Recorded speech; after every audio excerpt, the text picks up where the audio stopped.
Some invitations aren't sent to reunite people. They're sent to remind someone they were replaced. Naomi Carter understood that the second she opened the cream-colored envelope beneath the dim hallway light of her apartment building in Brooklyn.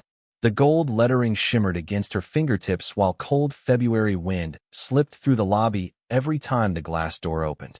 Ethan Brooks and Vanessa Hale request the honor of your presence. She stared at the sentence for a long moment without moving. Upstairs, her radiator hissed like it was struggling to survive another winter night. Somewhere outside, a siren echoed down wet streets reflecting Manhattan lights. Naomi finally stepped into the elevator, holding the invitation carefully, almost the way people carried something fragile enough to cut them. The wedding was held 3 weeks later at the Grand Monarch Hotel on Fifth Avenue, the kind of place where chandeliers looked heavier than most people's yearly salaries. Naomi arrived alone. Black satin wrapped softly around her figure, elegant without trying too hard, the kind of dress that didn't beg for attention but somehow controlled every room it entered. Conversations lowered the moment she walked across the marble lobby. Not because she was loud. Naomi had never been loud. It was because composure carried differently in places built on performance. A young hostess guided her toward the ballroom with an uncomfortable smile that felt rehearsed. "Right this way, Miss Carter." The doors opened slowly. Warm golden light spilled across polished floors while a string quartet played near towering white roses arranged taller than the guests themselves. Naomi immediately noticed the seating arrangement. Front row, directly across from the altar, close enough to watch Ethan marry the woman he left her for. Close enough for every guest to notice her reaction. Her eyes lifted slowly toward Ethan near the stage. Dark tuxedo, confident posture. That familiar smile he used whenever cameras were nearby. For half a second, his expression shifted when he saw her. Surprise first, then relief. Like he'd been waiting to confirm she actually came. Vanessa noticed next. The bride's diamond earrings caught the chandelier light as she leaned toward Ethan and whispered something that made both of them smile. Naomi already knew this night wasn't about closure. It was theater. She sat gracefully, smoothing the fabric over her knees while waiters carried crystal champagne glasses between tables glowing with candlelight. Around her, whispers floated carefully beneath the music. "That's the ex-wife. She actually showed up. I could never." Naomi reached for the champagne in front of her, but never drank it. Tiny bubbles climbed slowly to the surface while condensation cooled the stem between her fingers. Across the room, Ethan laughed too loudly at something one of his groomsmen said. Naomi remembered that laugh. It used to belong to private moments in small kitchens and late-night grocery runs before ambition turned every interaction into a performance. A woman seated beside her leaned over gently. "You're very brave for coming." Naomi turned with a polite smile that never fully reached her eyes. "No," she said softly. "I'm just no longer afraid of rooms that were designed to humiliate me." The ceremony music suddenly shifted. Guests straightened in their seats. Ethan adjusted his cufflinks beneath the chandelier glow while Vanessa prepared to walk down the aisle. And for the first time that evening, Naomi crossed her legs slowly, lifted her chin, and realized something unexpected. She wasn't the weakest person in the ballroom anymore. The saddest marriages do not explode. They evaporate quietly while both people pretend not to notice.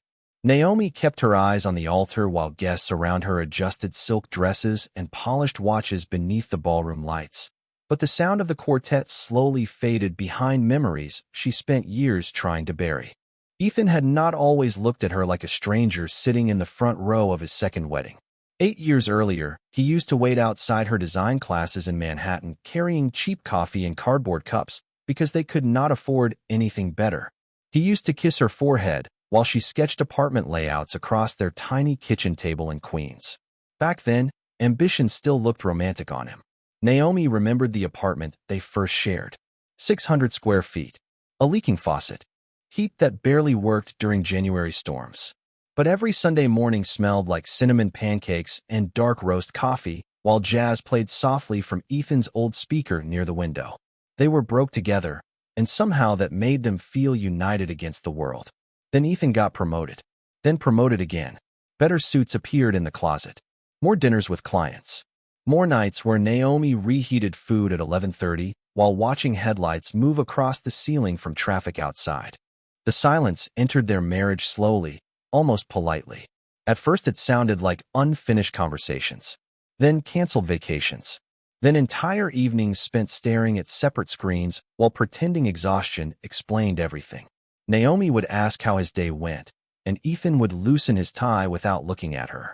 Long, he would say. Always long. One night, she waited for him until nearly midnight with candles burning low across the dining table because it was their anniversary. The steak had gone cold. The wine sat untouched. When Ethan finally arrived, snow melted across his expensive leather shoes while he checked messages on his phone before even kissing her hello. Naomi still remembered the exact moment she first heard Vanessa Hale's name.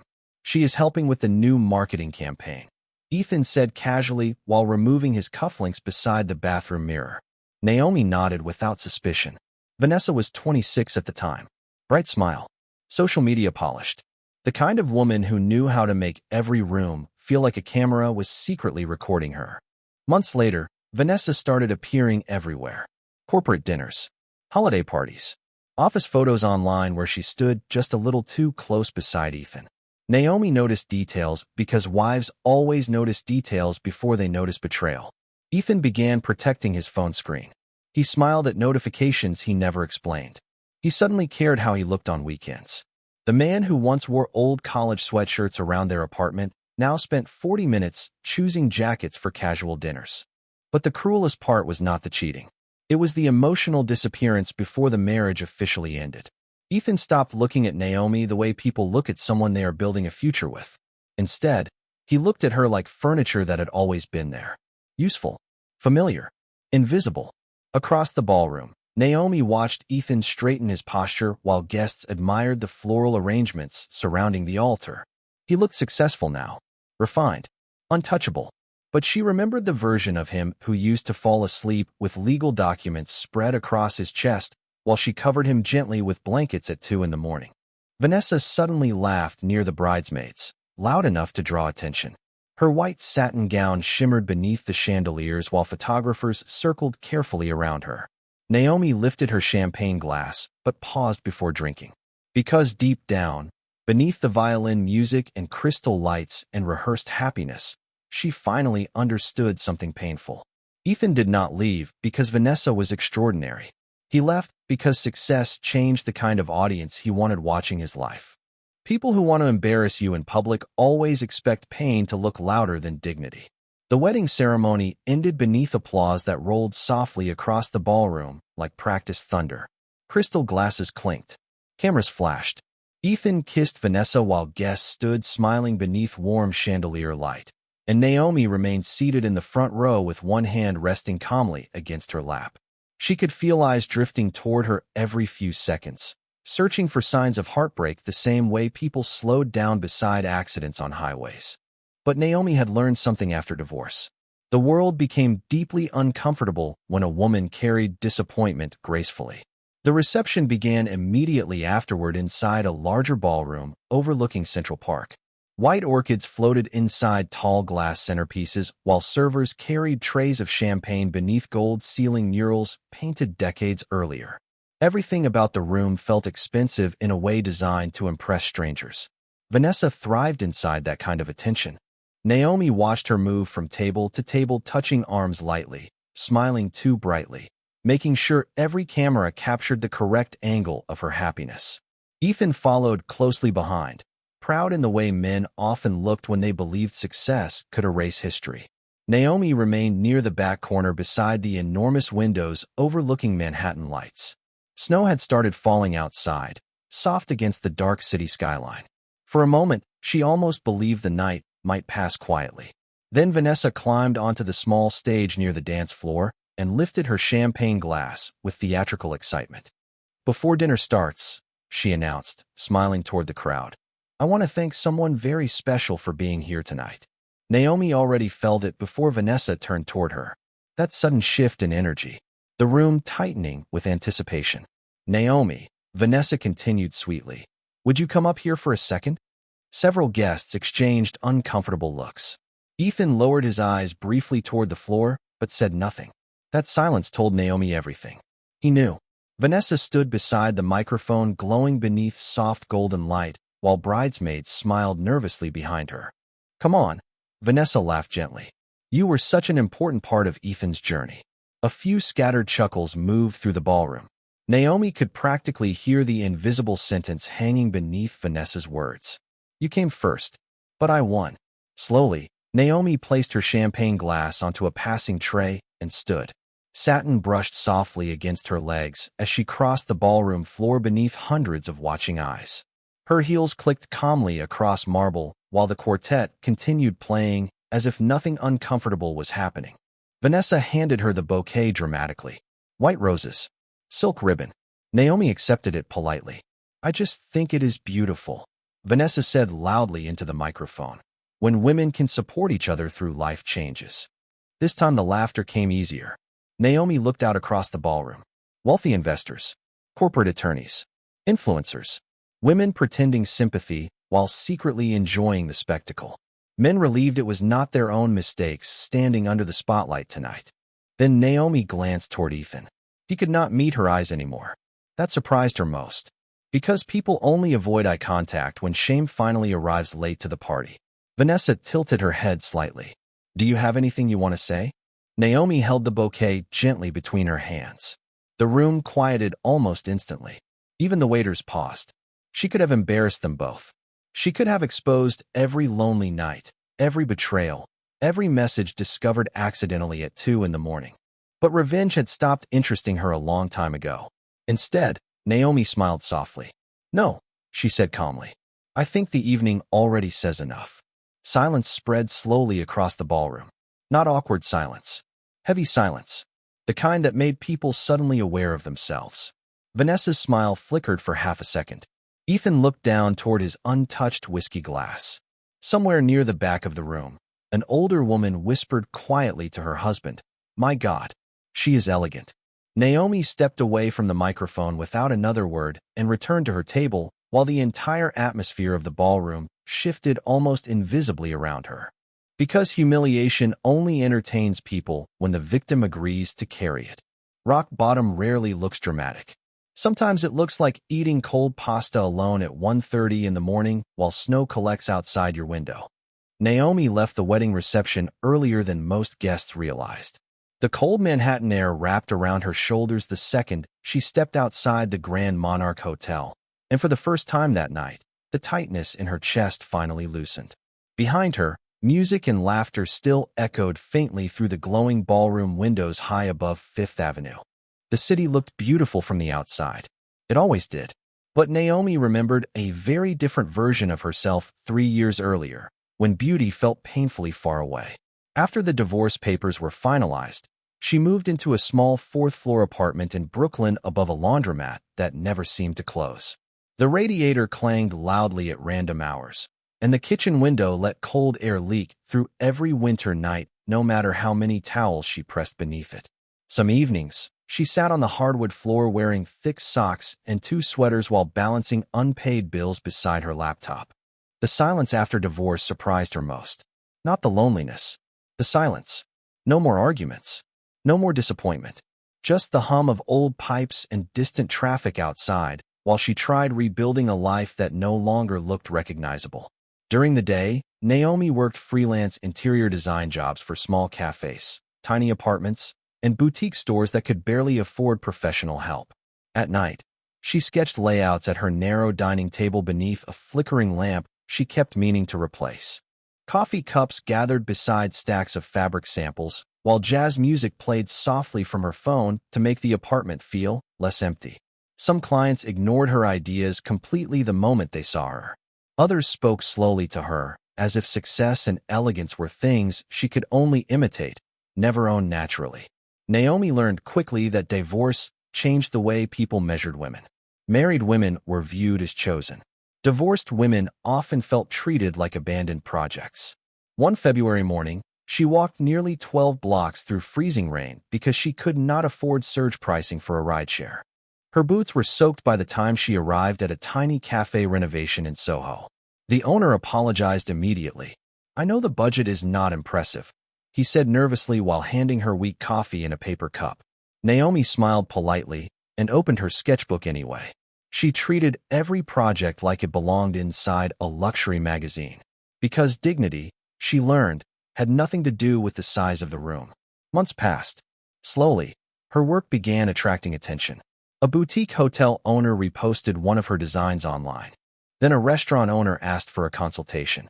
Then another. Naomi still remembered the first night she realized her calendar was finally full again. Rain tapped softly against her apartment windows while she sat alone at the table staring at 3 confirmed contracts beside her laptop screen. She did not cry. She simply closed her eyes and exhaled slowly like someone surfacing after being underwater too long. But success did not arrive all at once. It arrived quietly, through exhaustion, through discipline, through mornings where she wanted to quit but still got dressed anyway. There were nights she fell asleep with measuring tape around her neck and pencil marks still across her hands. Nights she heated canned soup at midnight while reviewing floor plans under dim yellow light.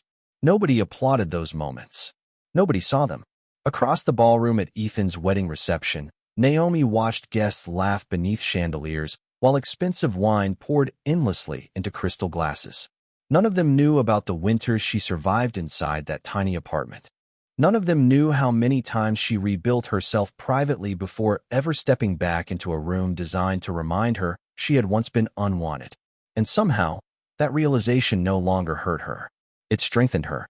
The people who change your life rarely arrive with dramatic speeches. Sometimes they simply notice the parts of you everyone else ignored. Naomi first met Alexander Whitmore on a rainy Thursday afternoon in Tribeca, though at the time she had no idea who he really was. She had been hired to redesign a private lounge inside a boutique hotel that smelled faintly of cedarwood and fresh paint. Outside, rainwater streamed down massive windows overlooking busy Manhattan streets while taxis sprayed silver mist against the sidewalks below. Naomi stood on a ladder adjusting fabric samples beneath warm pendant lights, her dark curls tied loosely back while pencil marks streaked the side of her hand. She had skipped lunch again. Her coffee had gone cold nearly an hour earlier beside stacks of sketches spread across a marble table. The project manager warned her the client was difficult. Very particular, he whispered nervously before disappearing toward the elevators. Naomi barely listened. Difficult clients no longer intimidated her. Divorce had already trained her patience beyond anything business could. She climbed down from the ladder carefully just as the elevator doors opened across the lobby.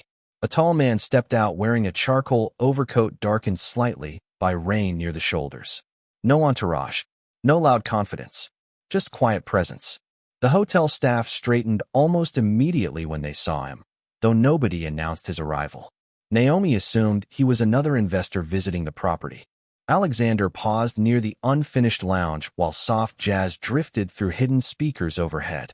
His eyes moved slowly across the room, studying textures, lighting, and furniture placement before finally landing on Naomi. Not her dress, not her face first, her hands. He noticed the measuring tape around her neck and the small bandage wrapped around one finger where she had accidentally cut herself opening tile samples earlier that morning. You changed the ceiling design, he said calmly after several seconds. Naomi glanced upward. The original plan made the room feel shorter, she replied. People stay longer when spaces breathe properly. Alexander looked around once more, thoughtful. Most designers focus on impressing people. Naomi returned to her sketches. Comfort impresses people more than they admit. A faint smile touched his expression for the first time. Not flirtation, recognition, like he had finally heard someone speak honestly after an entire day of polished conversations. Over the next hour, Alexander quietly observed while Naomi explained lighting temperatures, textures, and layout flow to contractors carrying equipment through the room. She treated every employee with the same calm respect whether they owned the building or delivered furniture. At one point, a young waiter accidentally spilled sparkling water near the fabric samples and nearly panicked apologizing. Naomi handed him extra napkins before he could finish speaking. "It is okay," she said gently. "Nobody died. We clean it and move on." Alexander noticed that too. People always revealed themselves through moments they believed were too small to matter. As evening settled outside, the rain intensified against the glass windows. The city blurred into silver and gold reflections while workers packed equipment away for the night. Naomi finally sat at the marble table, rubbing her tired eyes briefly before reopening her sketchbook. She still had another client presentation to finish before morning. Alexander approached, quietly holding 2 fresh coffees from the hotel cafe downstairs. "You never drank the first one," he said, placing a warm cup beside her papers. Naomi looked surprised. "You noticed? You look like someone who forgets herself while working." His voice carried the kind of calm confidence money could not buy naturally. Naomi accepted the coffee carefully. "Thank you." Alexander loosened his watch slightly while glancing again around the unfinished lounge. "Most people walk into empty rooms and only see construction," he said. "You see what they could become." Naomi looked down at the steam rising from the coffee between her hands. Strange how kindness felt almost unfamiliar after surviving years of emotional absence. She did not know this quiet man owned hotels across 3 continents. She did not know financial magazines called him one of the most powerful investors in New York. In that moment, all she noticed was something far rarer. Someone finally looked at her like she was becoming instead of recovering. The night of the wedding had settled into a quiet rhythm that few noticed at first. Naomi stepped into the Grand Monarch Hotel ballroom once more, this time not as a guest who might be watched, but as someone fully aware of the room and its expectations. Her black satin dress, simple in cut, yet striking against the warm gold of the chandeliers, flowed gently as she crossed the polished marble floor. Each step was deliberate, measured, as if the marble itself had been designed to carry her forward. Guests adjusted in their seats, murmurs floating like soft currents, cameras shifted instinctively, and the music of the string quartet seemed to pause for just a fraction of a beat. Naomi had arrived with confidence, not arrogance. Her hair was styled loosely, not to draw attention, but in a way that reflected calm composure and quiet elegance. Her eyes scanned the room subtly, noting the familiar faces and the empty spaces where attention had previously been claimed. Alexander Whitmore waited unobtrusively near the far side of the room, watching her without interference.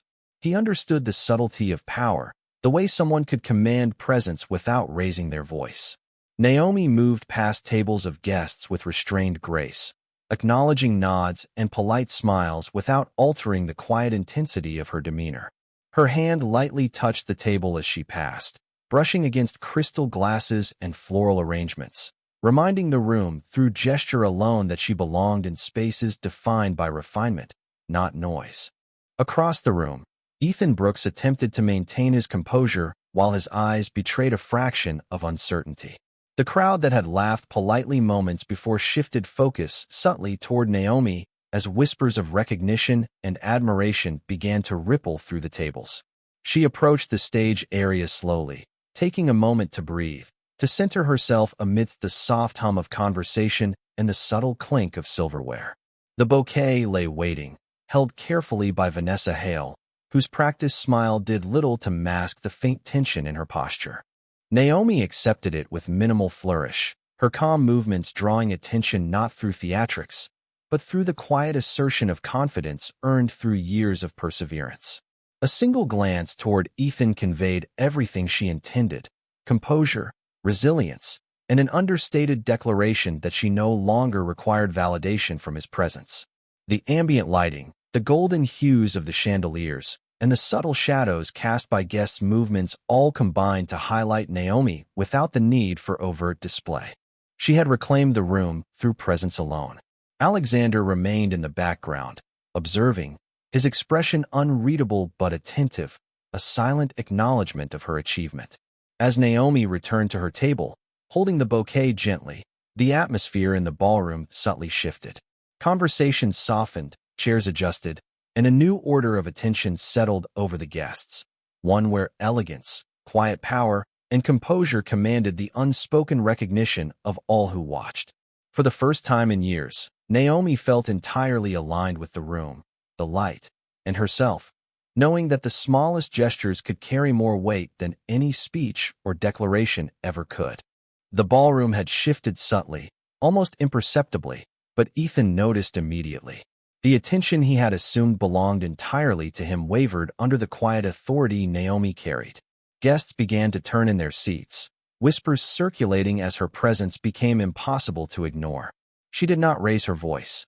She did not demand the spotlight. Instead, she moved with a measured grace across the polished floor toward the main table where Ethan and Vanessa were seated.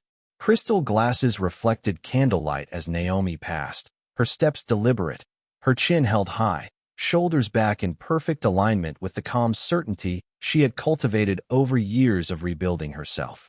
Conversations softened, laughter paused, and all eyes followed her trajectory like a subtle current that could not be resisted. Ethan shifted in his chair, adjusting his cufflinks nervously, suddenly aware that the room's attention was no longer his to command. His carefully maintained composure faltered in small increments. The twitch in his lips, the slight narrowing of his eyes, the tension in the line of his jaw. Naomi's gaze did not flicker toward him as she approached the podium, her movements precise, her calmness a quiet yet undeniable declaration of authority. Guests leaned slightly forward, the faint click of cameras punctuating the atmosphere without interrupting it. She accepted the microphone with one hand, letting the bouquet remain in the other, and took a measured breath. Silence fell over the crowd like a gentle weight, and Ethan recognized, finally, that the control he had once wielded so easily had shifted entirely. Naomi spoke softly, words chosen carefully, her voice carrying without strain. It is remarkable how a room can change when people begin to notice truth instead of performance. Heads turned. Murmurs ceased. Vanessa's practiced smile faltered for a brief moment as she realized the attention she had counted on was no longer hers alone. Naomi's presence illuminated the contrasts that had always existed. Quiet integrity versus forced charm, resilience versus superficial confidence. Ethan tried to speak, to interject some gesture of dominance, but found the moment had passed before he could claim it. The guests watched Naomi's measured poise, recognizing instinctively that the elegance of her composure outweighed any theatrics Vanessa could command. She returned the microphone gently, her smile neutral yet commanding, and stepped back, the entire ballroom realigning unconsciously around her calm certainty. Even without a single dramatic word, a shift had occurred. Naomi did not need to raise her voice or assert herself aggressively. Her history, her perseverance, her quiet confidence reshaped the hierarchy of attention. She moved away from the stage toward her table with the bouquet held lightly, and the subtle current of awareness she carried remained palpable. Ethan, seated now beside Vanessa, understood in that instant that the room no longer belonged to him, and that the power Naomi had cultivated through years of private determination had emerged fully, visibly, and irreversibly. The soft lighting, the reflection in the crystal, and the gentle hum of conversation that resumed slowly around her all bore witness to her unspoken victory. Real power never announces itself loudly. The room changes before the person even speaks. The atmosphere inside the ballroom had become strangely uneven after Naomi stepped away from the microphone. Conversations resumed, but not naturally. Guests kept glancing toward her table between sips of champagne and polite laughter. The attention Ethan once controlled so effortlessly had fractured into quiet fascination surrounding the woman he believed he had left behind years ago. Naomi sat calmly near the enormous windows overlooking Manhattan while snow drifted softly against the dark glass outside. The bouquet rested beside her untouched dessert plate, white roses glowing beneath candlelight. Across the ballroom, Vanessa tried reclaiming the room with louder energy. She pulled bridesmaids onto the dance floor. She laughed too brightly during photographs. She adjusted Ethan's tie repeatedly whenever cameras pointed their direction. But confidence forced too aggressively always revealed insecurity beneath it. Naomi no longer needed to compete with people trying that hard. Near the entrance of the ballroom, elevator doors opened quietly. Most guests barely noticed at first. A tall man stepped into the reception wearing a perfectly tailored black overcoat dusted lightly with melting snow. Alexander Whitmore moved through the lobby with the kind of calm that made people unconsciously straighten their posture around him. No dramatic entrance. No bodyguards surrounding him. Yet several hotel executives immediately changed direction the moment they recognized him. One manager nearly spilled his drink rushing forward. "Mr. Whitmore," he said quickly, extending his hand. "We did not realize you would be arriving tonight." Alexander shook his hand politely. "I was nearby." The interaction lasted only seconds, but the effect traveled across the ballroom almost instantly. People began whispering. Phones subtly appeared beneath tables. One guest near Ethan quietly leaned toward another. "That is Alexander Whitmore." Vanessa overheard the name first. Her expression froze briefly before she turned toward the entrance. Even from across the room, recognition spread visibly across her face. She had seen him before. Everyone in New York's luxury circles had. Financial magazines, charity galas, business interviews.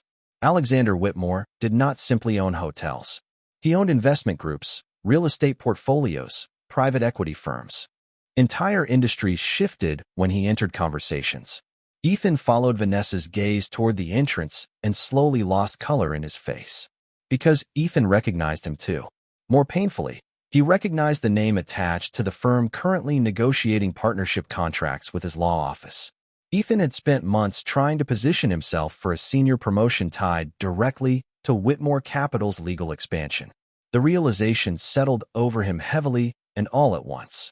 Alexander crossed the ballroom calmly while conversations softened around him like water parting quietly. Guests greeted him carefully. Investors stood straighter. Hotel staff moved faster. Yet Alexander acknowledged none of it beyond polite nods because his attention remained fixed elsewhere. Naomi looked up from her table the moment he approached. No surprise crossed her expression. Only warmth. Real warmth. The kind impossible to fake. Alexander stopped beside her chair.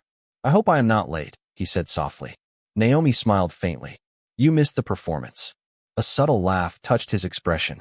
Then, without ceremony or display, he removed his gloves and rested one hand gently against the back of her chair.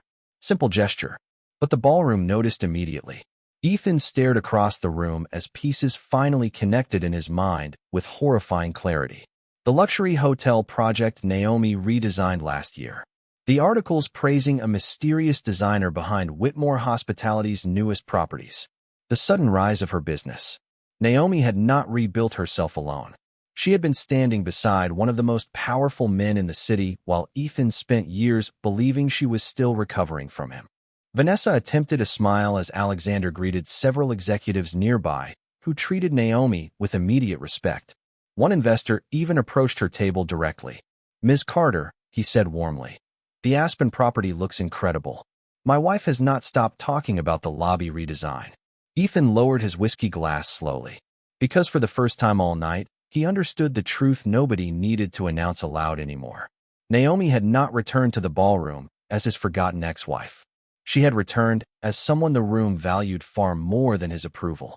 The most unforgettable exits happened quietly. No revenge speech. No tears. Just the sound of someone finally choosing themselves. Snow continued falling outside the ballroom windows while the reception slowly recovered from the invisible shock Alexander Whitmore's arrival had caused. Music returned. Waiters resumed carrying silver trays through the crowd. Guests attempted conversations again, but the atmosphere had permanently changed. The room no longer revolved around Ethan Brooks and Vanessa Hale. Every glance eventually drifted back toward Naomi Carter, sitting calmly beneath the warm chandelier glow beside the man whose name carried influence through half the city.